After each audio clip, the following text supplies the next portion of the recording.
Hello students and welcome back. आज हम लोग कवर कर रहे हैं अपना चैप्टर नंबर 3। हम लोग 2 चैप्टर्स कवर कर चुके हैं इंडियन इकोनॉमी के अपने, और आज हम 3rd चैप्टर पर हैं। अब लास्ट चैप्टर में हमने क्या पढ़ा कि कुछ रिफॉर्म्स आए, मतलब कुछ चेंजेस आए, क्योंकि गवर्नमेंट जब हम इंडिपेंडेंट हुए, जब हमें आज़ादी मिली, तो अपना इन्होंने 1950 से 51 से 5 ईयर प्लान स्टार्ट कर दिया, ठीक है। और बहुत सारी चीज़ें लेकर आए। आपको मैंने बताया था कि इन्होंने 2 कैटेगराइज कर दिया था, 1950 से 1990 और 1990 से ऑनवर्ड्स, मतलब अब तक की 2 तरह का इन्होंने सेक्शन डिवाइड कर दिया था कि क्या हमारी इकोनॉमी की पोजीशन रहती है। या उसके अलावा आपने ये देखा कि काम कैसे बांटे गए, कि पब्लिक सेक्टर को ज़्यादा दिए गए, प्राइवेट सेक्टर्स को नहीं दिए गए, है ना। मतलब तो ये सारी चीज़ें थी। प्राइवेट सेक्टर, पब्लिक सेक्टर में क्या था, कोटा और टैरिफ हम लोग पढ़ चुके हैं, है ना। तो ये सारी चीज़ों के बाद अब जब हम 1990 में खड़े थे, 91 में, मतलब 1990 91 में खड़े थे, तो वहाँ पे हमने देखा कि भाई हमारी जो इकोनॉमी थी वो बहुत ज़्यादा ख़राब हो चुकी थी, मतलब बिल्कुल अंत पर आ गई थी। हमारे पास में 7-8 दिन का ही राशन पानी बचा था, या हम गरीबी बहुत ज़्यादा हो गई थी, बहुत इन्फ्लेशन रेट, मतलब बहुत महंगाई बढ़ गई थी, मतलब सब कुछ तबाह सा होने लगा था। तो तब क्या हुआ कि इकोनॉमिक रिफॉर्म हुआ।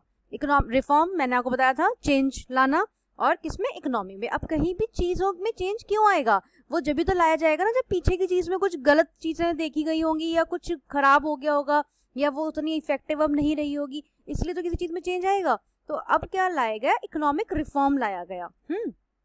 तो economic reform are the long term dynamic combination of policies and programs for the speedy growth. तो इकोनॉमिक रिफॉर्म में क्या करा, एक डायनामिक कुछ पॉलिसीज और प्रोग्राम्स का ऐसा कॉम्बिनेशन लेकर आए जिसमें कि हमारी जो इकोनॉमी की ग्रोथ है वो फास्ट बढ़े, ठीक। एफिशिएंसी इन प्रोडक्शन में एफिशिएंसी बढ़ाए, एंड मेकिंग कॉम्पिटिटिव मार्केट, और जो हमारी मार्केट है वो भी बढ़िया कॉम्पिटिटिव रहे, तभी तो पैसा आएगा अगर हमारी मार्केट अच्छी रहेगी तो अब हम इसमें देखते हैं कि गवर्नमेंट ने क्या किया।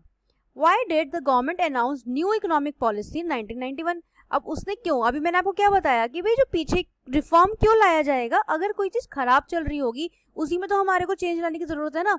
तो 1991 में जो इकोनॉमिक रिफॉर्म हुआ, इकोनॉमी में जो चेंज लाया गया, उसके कौन कौन से फैक्टर रिस्पॉन्सिबल थे, मतलब कि क्या क्या कमियां थी जिसकी वजह से ये लोग अब नया पॉलिसी लाने वाले थे। तो पहला था fall in foreign exchange reserve. अब भाई सीधी सी बात है, आपको पता है जब हमारा फॉरेन कंट्री से अगर हमारी डीलिंग कम होगी या उतना काम नहीं होगा, तो हमारे फॉरेन सेक्टर पे, मतलब पैसे पे तो असर पड़ेगा ही ना। और हमारी जो इकोनॉमी थी वो कैसी थी, वो डेवलपिंग एज में थी। अब डेवलपिंग एज में थी तो हम लोग सब कुछ इम्पोर्ट करेंगे, तो हमारा पैसा खर्च होगा, और जब खर्च होगा तो उसमें हमारे पास फॉरेन तो पैसा तो आने का मतलब ही नहीं उठता है ना। और प्लस इन्होंने क्या कर दिया था, आपको मैंने लास्ट वीडियो में बताया था कि ऐसी चीज़ें, सारी चीज़ों पे ये करा था कि भाई इंपोर्ट नहीं करेंगे, हम सिर्फ वो चीज़ें इंपोर्ट करेंगे जिसमें कि हम बना ही नहीं सकते हैं, या फिर एक लिमिट सेट कर दी थी, है ना, उस वजह से दिक्कत थी। अगला पॉइंट था फेलियर ऑफ पब्लिक सेक्टर। अभी हमने जब ये शेड्यूल्स भी पढ़े थे 3 टायर की, भाई सारी चीज़ें इन्होंने पब्लिक सेक्टर के हाथों में दे दी। पब्लिक सेक्टर के हाथों में क्यों दी, ताकि डेवलपमेंट हो सोसाइटी का। प्राइवेट सेक्टर में रखी नहीं, लेकिन अब पब्लिक सेक्टर तो पब्लिक सेक्टर है, गवर्नमेंट सेक्टर आप सबको पता है कि वो कितना अच्छा काम कर सकती है, कितनी रैपिडली काम कर सकती है, वो तो यू ऑल नो, उसे ज़्यादा बताने की ज़रूरत नहीं है ना। तो उनका जो फेलियर था, वो अपने टारगेट्स अचीव नहीं कर पाए या उतनी अच्छी तरह से वर्क नहीं कर पाए, जिसकी वजह से हमें फेलियर का मुंह देखना पड़ा। अब आती है बारी हाई फिस्कल डेफिसिट। ये क्या होता है, सबसे पहले तो हमें देखना है कि फिस्कल डेफिसिट क्या होता है। वैसे फिस्कल डेफिसिट होता है जो गवर्नमेंट बोरो करती है पैसा। मैं इसको दिखाती हूँ आपको। Fiscal deficit refers to the borrowing by the government on account of excess of expenditure over revenue। मतलब अगर हमारा, अभी मैंने आपको क्या बताया कि एक ये हमारी वैसी इकोनॉमी थी, थोड़ी नई इकोनॉमी थी, तो उसमें सरकार को बहुत ज़्यादा लोन लेना पड़ा, मतलब खर्चे ज़्यादा थे तो उसके लिए लोन लेना पड़ा। अब अगर आप लोन, आपकी इनकम कम है, खर्चे ज़्यादा है, आप लोन लोगे ज़्यादा, तो बोरो करोगे पैसा, तो क्या होगा, आपको इंटरेस्ट कितना ज़्यादा देना पड़ेगा, तो हमारी जो इकोनॉमी है वो तो डगमगाएगी ना। तो ये चीज़ें क्या है, ये होता है फिस्कल डेफिसिट, ठीक। डेफिसिट इन बैलेंस पेमेंट, जैसे पहला पॉइंट। अब बैलेंस ऑफ पेमेंट क्या है, ये मैक्रो इकोनॉमी में हम लोग पढ़ेंगे।